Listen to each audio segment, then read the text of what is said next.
There is a theme coming up as we are just starting our exploration into tapping into divine love as the source of all healing. Healing meaning just an umbrella term for any and every transformative shift in your life. And that theme that is coming up to be examined first is rest.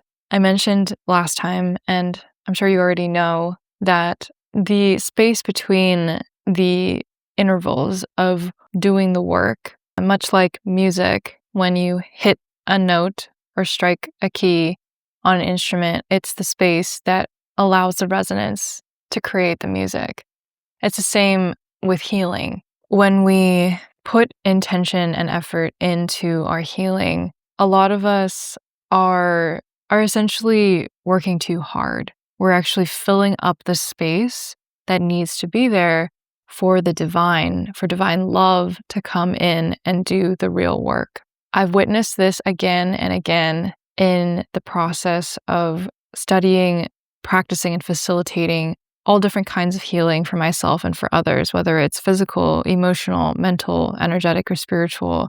This has been a very common, repetitive theme that we're just doing too much, or we're trying to control the process by doing too much. And yes, there are, different levels to that. As you progress in your healing journey, what you actually are being asked to do becomes less and less and less as your trust in divine love grows, as your understanding and embodiment of this belief and knowing that divine love is the source of all healing, as you gather evidence of that belief reflected back to you in your external experiences through the healings that take place in your life and in your body and so on and so forth, you make that belief more embodied, more tangible as you go through these experiences of healing. And it's not the other way around. It's not that you have to wait for the evidence of the healing in order to be able to believe and convince yourself that this belief is true, that the true source of healing is love. We have to actually start at the belief that we want to create from, and then go from there. See what happens, see what unfolds, and then use that as information, as feedback on whether this belief is something we want to keep holding. So this is where your discernment comes in as well. This message may not be for everybody who watches it, but if you know and feel deep down you want to connect to a deeper divine source of healing, then this message is for you. And coming back to our topic of rest, I can't stress enough how important it is to allow yourself the space to just be. This is probably, in terms of if we're going to call it work, just resting is probably the hardest healing work that you're going to do. Because when you realize that you're not actually the one who's doing the healing, and that love is the force, the power, the only presence that can heal you, and it's already present and active in the background, waiting for you to let go of control, the real work becomes letting go. The real work becomes leaning back, trusting, and basically regulating yourself and using your tools to stay balanced and grounded and anchored while you move through the process of trusting. That's really all it is. That's what we are doing when we are learning to heal ourselves and to even facilitate healing for others. We're just learning to trust that the love that is already there, the love that is already within us, reflected in us, can, in fact, be capable of meeting every need that we have, that others have. And so creates the healing effect that we then see tangibly. I spoke on Instagram recently about how I found that self-healing is really just this formulaic equation where you have your unmet needs, whether they're physical, emotional, mental, or energetic, spiritual, and what fills in the other side of that equation is just whatever satisfies those unmet needs. And then boom, the issue is resolved.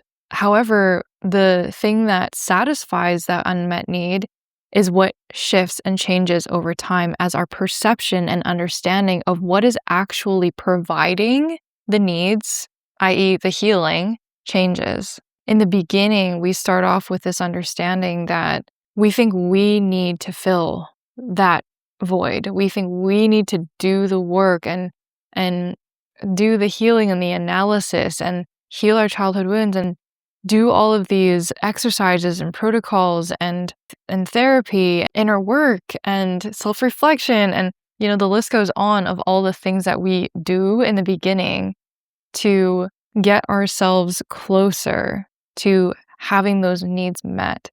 And then I say this after 12 years of being on this journey of self-practice and also facilitating, is that you get to a point where the self part is actually no longer enough. You realize how exhausting, how heavy, how burdensome it feels to carry the full weight of self-healing on your own shoulders. Because think about how many needs we actually have every single day, like from food, water, shelter, basic physiological needs, to our emotional needs, being seen, heard, understood, felt, and then mental needs for like mental stimulation, purpose, fulfillment, spiritual needs. I go through all of the needs in my Know Your Needs course, which I'll link in the description box below if you want to see it all laid out. The ones that I've identified as being kind of core to the process of healing, you can tackle that list on your own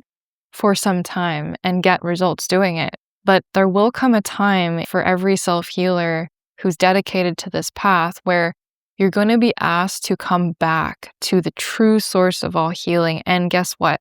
It's actually not you. So it invites an even deeper level of surrender, of trusting, and of letting go of what you think you're actually responsible for, and to trust the divine with your care, with your well-being, that not only can your needs be met, but also your desires too, on top of that, can be afforded to you and bestowed upon you, because that's the nature of abundance. Abundance is another divine quality of God, of love, of all that is. So the more we step back in the healing process, the more that we get to experience the power, the omnipotence, the omniscience, the omni-action, and the omnipresence of the divine. And we have to take that step of saying, okay, I know that I could step in here and do this, or kind of spin my wheels and feel like I'm doing something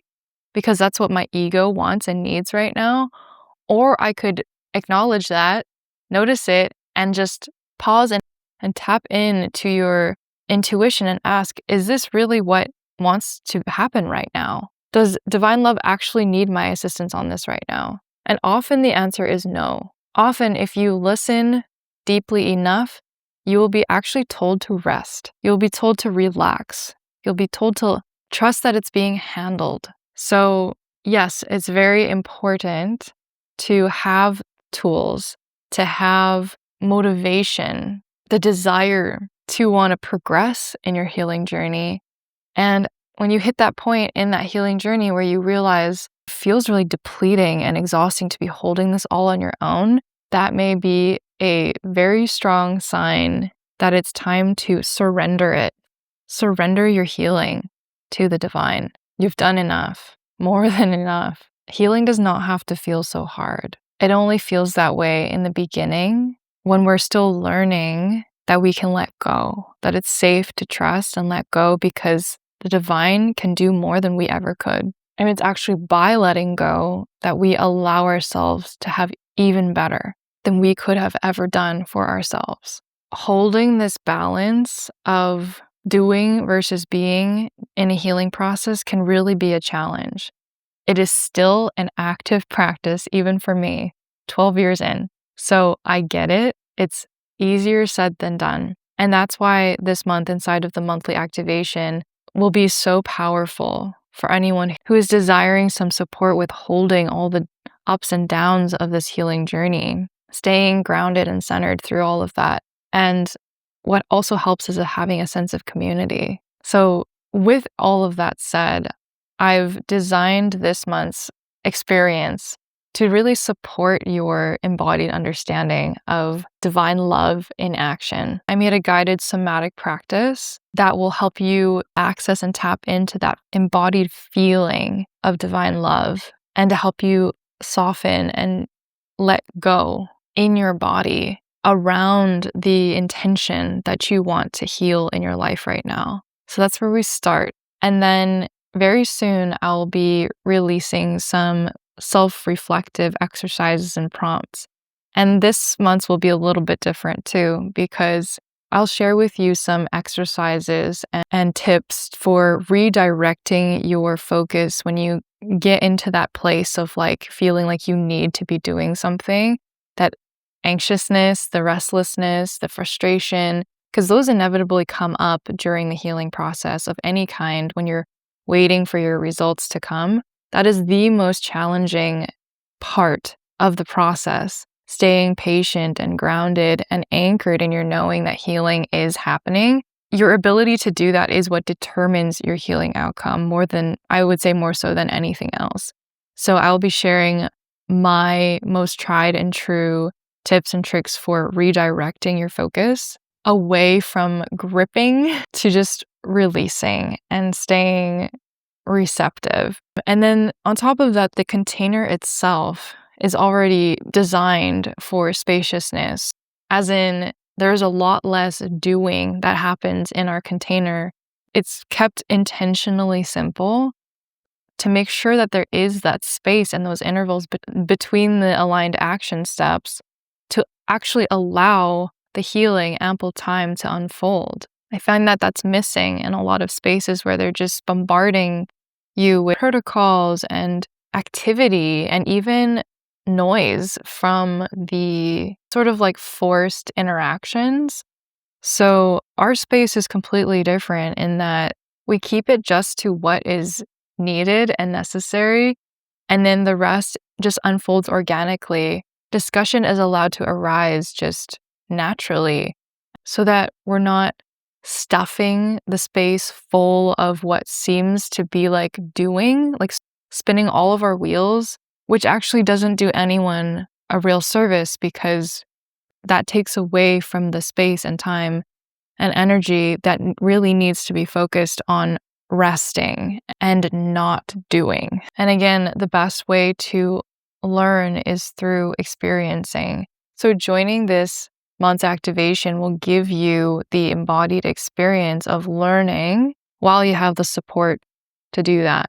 And the beautiful thing about this online format is that no matter when you see this video, whether it's a few days, a week, a month, or even a year after it's been posted and shared, you can still join in and receive the benefits of it because it's been archived inside of our private container for you to start whenever the timing aligns for you. Granted, we as a group inside the container will only be focusing on this topic from now until the second Tuesday in September, but you're of course welcome to do this activation or any of the past activations that are also included in the membership whenever it feels intuitively right for you. So I'm going to leave the link in the description box below for where you can join us.